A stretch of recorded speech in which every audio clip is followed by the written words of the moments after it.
संदीप एक गरीब परिवार से था। वह अपनी भेड़ बकरियों को चराता हुआ जंगल की तरफ जा रहा था।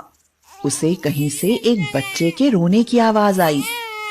पहले तो वह अनसुना करता रहा, लेकिन वह आवाज इतनी बढ़ने लगी कि वह उस आवाज तक पहुंचने के लिए खुद को रोक नहीं पाया। उसने सुना कि ये आवाज एक बहुत बड़े लकड़ियों के ढेर के नीचे से आ रही है। वह बोला, हे भगवान, इन लकड़ियों के अंदर कोई बच्चा फंसा है।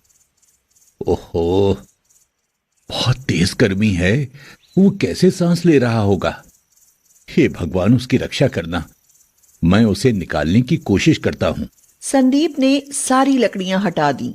उसने देखा कि उन लकड़ियों के नीचे एक सूखा हुआ कुआं है जिसमें एक बच्चा पड़ा है।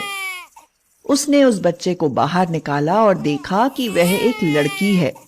कोई जानबूझकर उसे कुएं में फेंककर लकड़ियों से ढक गया था। वह जल्दी से उसे घर लेकर आया और अपनी पत्नी माधुरी से बोला, अरे माधुरी, ओ माधुरी, अरे जल्दी बाहर आओ। माधुरी बोली, अरे ये बच्ची कौन है? अरे वो बाद में बताता हूं, पहले तुम इसके मुंह में पानी तो डालो। माधुरी ने उसे पानी पिलाया। बच्ची चुप हो गई। माधुरी, ये बच्ची मुझे जंगल में पुराने कुएं से मिली है। पता नहीं कौन छोड़कर गया है। बेचारी थोड़ी देर और नहीं जाता तो मर जाती। तो आप इसे यहाँ क्यों उठा लाए? अरे तो और क्या करता भाग्यवान, वहां क्या ऐसे मरने के लिए छोड़ देता। तो हमने क्या अनाथ आश्रम खोला हुआ है? अरे कभी तो अच्छे बोल बोला कर। लड़की जात है, किसे सौंप दूं? घर में 4 खाते हैं, एक और सही। बहुत ही प्यारी बच्ची है ये। काजल बेटा, सोनम के छोटे कपड़े रखे होंगे, ला दे, बदल देती हूँ। बच्ची बहुत सुंदर थी, इसलिए उसका नाम रूपम रखा गया। संदीप सुबह अपनी भेड़ बकरियों को चराने निकल जाता। शाम को जब वह लौटता तो उनका दूध निकालकर डेयरी पर दे आता। यही उसकी कमाई थी। समय बीतता गया। संदीप तो चला जाता, लेकिन माधुरी पूरे दिन रूपम से काम करवाती थी। वह बहुत ही चालाक औरत थी। माधुरी बोली, सुन रूपम, आज मेरी तबीयत सही नहीं है। ये अनाज रखा है, इसे चक्की पर पीस ले। लेकिन माँ, मुझे पीसना नहीं आता। खाना तो आता है, एक बार मैं बता देती हूँ, फिर तू आसानी से पीस लेगी। हाँ। रूपम पूरे दिन अनाज पीसती रही, लेकिन संदीप के आने से पहले माधुरी ने उसे चक्की से हटा दिया। रूपम काजल और सोनम के पुराने कपड़े पहनकर दोनों बहनों की जूठन खाकर बड़ी होती रही। वह उनके साथ स्कूल भी जाती थी, मगर माधुरी उसे पढ़ने का समय ही नहीं देती थी कि कहीं वह उसकी बेटियों से ज्यादा ना पढ़ जाए। एक दिन संदीप को बुखार चढ़ाया। उसने माधुरी से कहा, माधुरी, आज तुम भेड़ बकरियों को चरा लाओ। मुझ में उठने की हिम्मत नहीं हो रही है। तो माधुरी बोली, मेरे वश की बात नहीं है पूरे दिन जंगल में भटकना। ना ना, मुझसे नहीं हो पाएगा। हाँ। इस पर रूपम बोली, पिताजी, मैं चली जाऊंगी इन्हें चराने। ये बेचारी पूरे दिन भूखी रहेंगी, और भूखी रही तो दूध कैसे देंगी? तू जाएगी? नहीं रूपम, तू स्कूल जा। अरे वैसे भी तेरी 12वीं की पढ़ाई है। काजल चली जाएगी। वैसे भी वो पढ़ाई छोड़कर घर में ही तो बैठी है। काजल ने कहा, मैं आपने ऐसा सोच कैसे लिया पिताजी? पढ़ाई छोड़ देने का मतलब यह नहीं है कि मैं भेड़ बकरियां चराने जाऊंगी। रूपम को ही भेज दो। हाँ, आप चिंता ना करें पिताजी, मैं जाती हूँ। रूपम जानवरों को लेकर जंगल की तरफ चली गई। वह पेड़ की छांव में एक बड़े से पत्थर पर बैठकर मन ही मन कहने लगी, हे प्रभु, माना कि मैं अनाथ हूँ, लेकिन मेरे नसीब में क्या तुमने जरा भी सुख नहीं लिखा? जब भी माँ को काजल और सोनम दीदी को प्यार करते देखती हूँ तो मेरी भी इच्छा होती है कि मेरी भी माँ होती। मैं हमेशा उन दोनों की उतरन पहनती हूँ, उनकी जूठन खाती हूँ। क्या मेरा नसीब कभी नहीं बदलेगा? तभी उसे एक स्त्री दिखाई दी जो देवी के समान दिख रही थी। उसके चारों तरफ रोशनी थी। वह बोली, बेटी, तुम्हारा नसीब जरूर बदलेगा। इस पत्थर के पीछे एक गठरी रखी है, उसे तुम अपने घर ले जाना, फिर देखना तुम्हारा नसीब कैसे बदलता है। रूपम गठरी देखने के लिए पीछे मुड़ी तो वहां सच में एक गठरी रखी हुई थी। रूपम उसे उठाने लगी तो उसमें बहुत वजन था। रूपम सोचने लगी, अरे ऐसा क्या है इसमें जो इतना भारी है ये? उसने सोचा कि इसे खोलकर देखूं। गठरी खोलकर देखा तो उसकी आंखें खुली की खुली रह गईं। उसमें बहुत सारे गहने, पैसे, हीरे जवाहरात भरे हुए थे। उसने चारों तरफ देखा मगर दूर तक उसे कोई नहीं दिखाई दिया। वह स्त्री भी अब यहां नहीं थी। उसे पास में सिर्फ उसकी भेड़ बकरियां दिखाई दी। वह गठरी और अपने जानवरों को लेकर जल्दी ही घर वापस आ गई।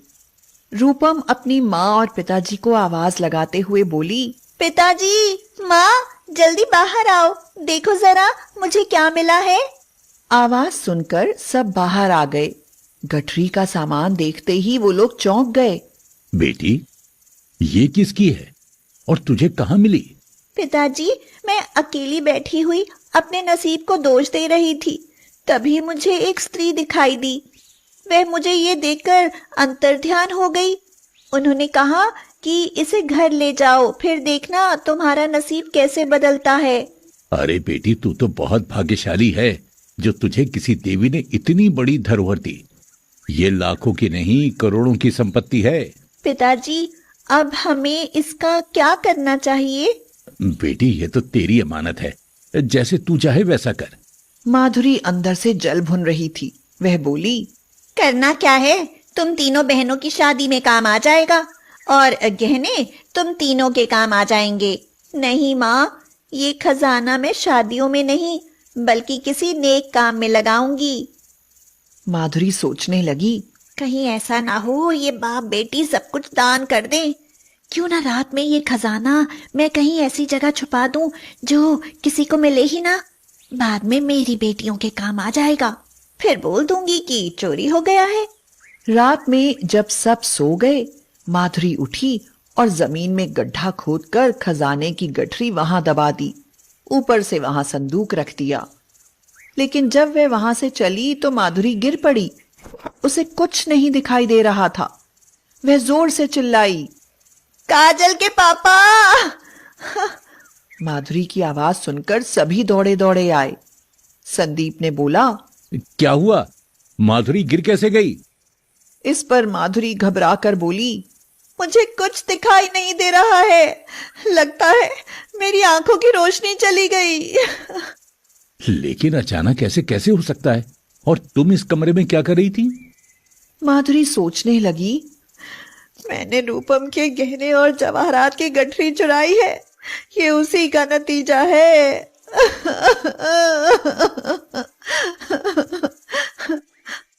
वह जोर जोर से रोने लगी। माँ, ऐसे कैसे तुम्हारी आंखों की रोशनी जा सकती है? बेटी, मेरे अंदर लालच आ गया था। मैं लालच में अंधी हो गई थी और भगवान ने मुझे सचमुच अंधा कर दिया। कैसा लालच? मैंने रूपम की गठरी चुराकर संदूक के नीचे गड्ढा खोद कर दबा दी। मेरे मन में आया कि मैं ये सिर्फ अपनी बेटियों को दूंगी, और जैसे ही मैं मुड़ी मेरी आंखों की रोशनी चली गई। रूपम बेटी, मुझे माफ कर दो, मुझे ऐसा नहीं करना चाहिए था। माँ, आपको ऐसा नहीं करना चाहिए था।